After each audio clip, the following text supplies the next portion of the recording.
Hey guys, today I'm going to be talking about Season 2 of World on Fire.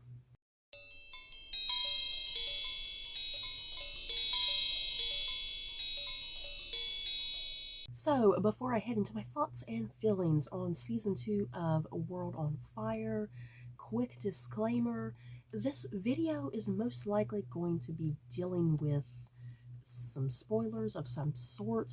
I'm not going to sit and go into the nitty-gritty of every little thing that was happening this season, but yeah, as far as anything that happened in Season 1, that's kind of up for grabs in this video to talk about. But yeah, as far as spoilers go, I think just very minimal ones, hopefully. So yeah, let's get going, you guys. My thoughts on Season 2, World on Fire. It's been a while. Season 1 aired quite a long ways back, so we've been waiting for Season 2 for a little bit of time, you guys. And I gotta say, this second season, considering the large gap we had, I found this season to be very highly frustrating and kind of disappointing. um, uh, if I don't know how many people even sat and watched my thoughts for the first season, but my thoughts even for the first season, I just had very mixed opinions and feelings about.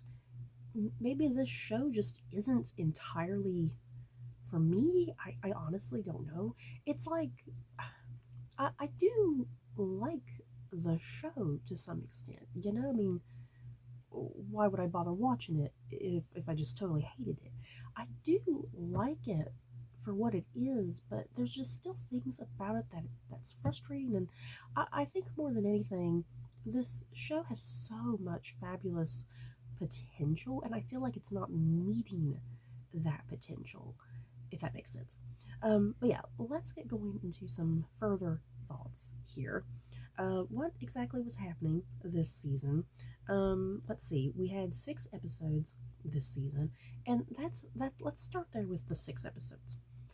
6 episodes to tell these larger than life stories that are happening during World War II.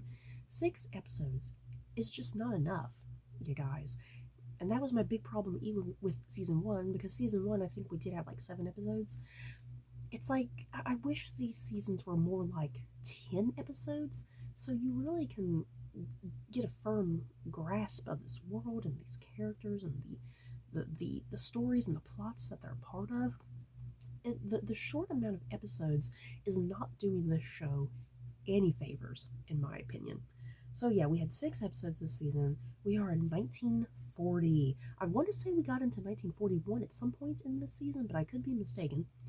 So let's see, the major plot points going on. We have Harry. He's off fighting in Egypt, so we get some Egyptian landscaping. We have Lois, who last season she had a daughter with Harry, so this season she's struggling with motherhood. We have Rabina, Harry's mother. She's just trying to keep the family together. You know, Rabina is very traditional and she's very stoic. You know, the whole she's very much typical. You know, your stereotypical British behavior of keep calm and carry on. You know, that's Rabina's way of life right there, and I love her for it. And then we have another character, Marga, who joins the Lebensborn program. So that's kind of the big major stories. Oh yeah, plus the RAF pilot and the French nurse, that whole thing, kind of like a rebel resistance sort of group, if you will. I about forgot about them. I forgot to put them in my notes. So yeah, you guys. Like I was saying, I want to love this show. I really do. It's just there's certain things about it that can be really highly frustrating for me. Like I feel like last season, I want to say one of my complaints about last season, I felt like the show was too ambitious. It had too ambitious of plots, and then it had, on top of that, it had way too many characters. So I felt like the season, for the little amount of episodes that it had, is way too ambitious. So then it's like I can't win this season for some reason either. because then I felt like this season was not ambitious enough. I feel like this season was really playing it safe and really playing it close, and it wasn't taking any risks or chances. And yeah, it still had a lot of characters, but yeah, it's like, seriously, I don't know what it is I'm looking for with this show, you guys. I think I'm just looking for something consistent with it, and it's just not happening and showing to me. Let me put it this way: this season was borderline almost uninteresting, which is a shame. Now, let's talk about some of the big character absences of this season that were just really odd. For starters, Helen Hunt was a big part of season one, and Helen Hunt's like an American journalist, right? Where is Helen Hunt this season? I mean, unless I totally missed something, I never even heard her brought up or mentioned. She's just totally gone, totally absent from this season. No explanation. Okay. Then at least, well, yeah, and the same thing with her nephew who was the doctor. And he was gay and whatnot. Now his one boyfriend was part of this season, because he was in like that little concentration camp or whatever. We got to see him, but yeah, like in the meantime, Helen Hunt's nephew, who was the doctor, like he's just totally gone. No explanation there once again, unless I just totally missed it and bypassed it somehow. And then another big pivotal absence this season, Sean Bean, who played Lois's dad last season. At least Sean Bean got brought up numerous times this season, I felt like. And his absence was immediately explained because he is character in between seasons. He died during the Blitz. Tragic. So at least his character, I was comfortable with his absence and the explanation and reasoning were given for his absence. But yeah, like Helen Hunt and the guy playing her nephew, like that was all just so lazily done. I feel like. And then even Ewan Mitchell, yeah, guys, Ewan Mitchell, who plays Lois's brother, he played her brother last season.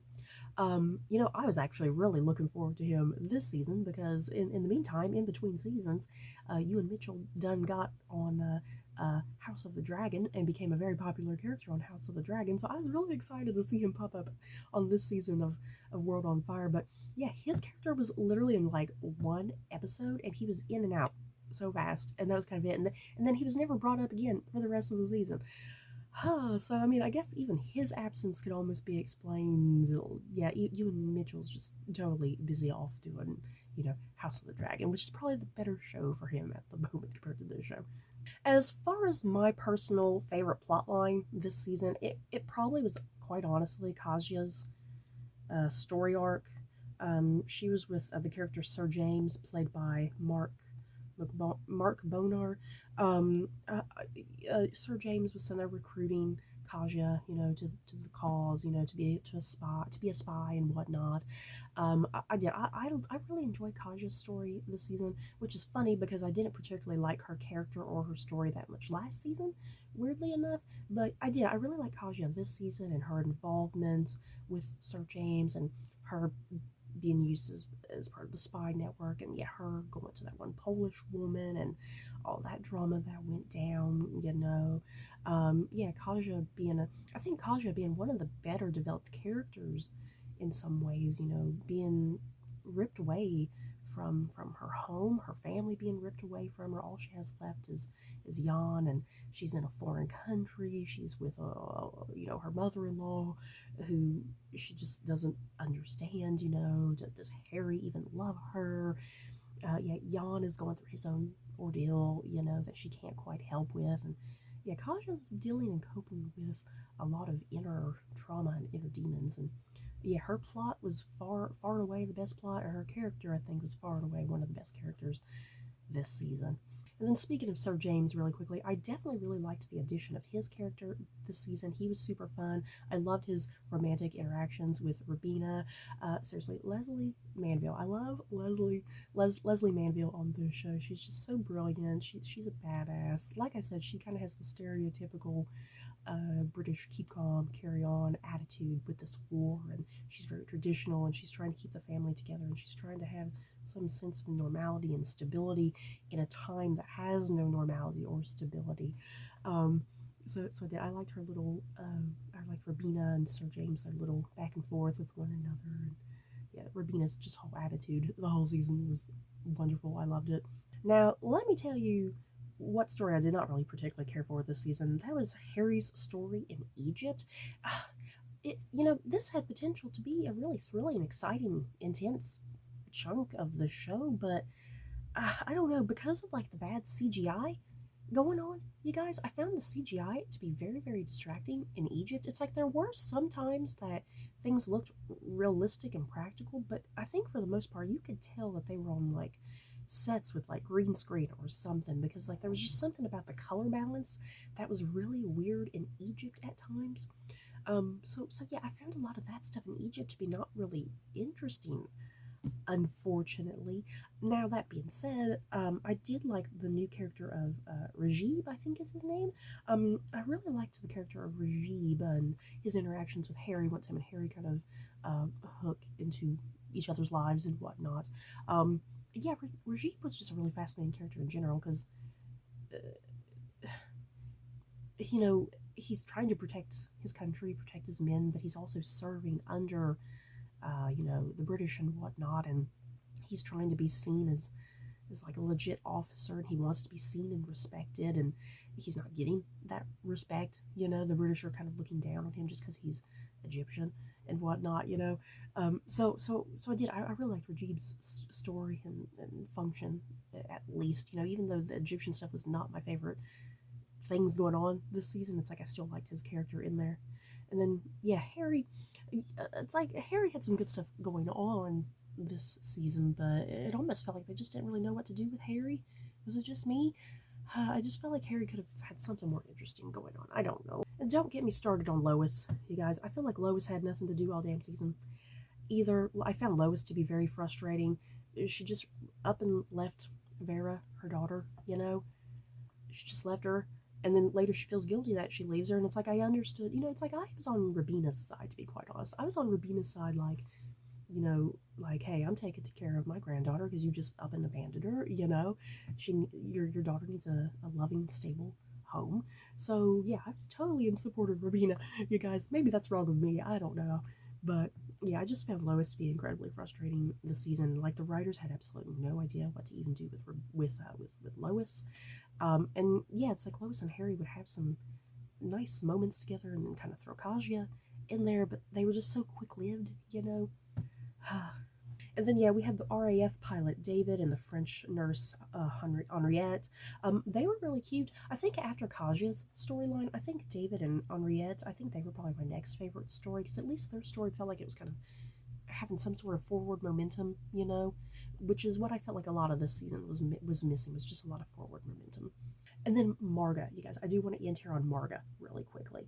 I was totally fascinated with Marga's storyline, because Marga was the teenage girl who, she joined the Lebensborn program, which is a really intense bit of German history right there during World War II.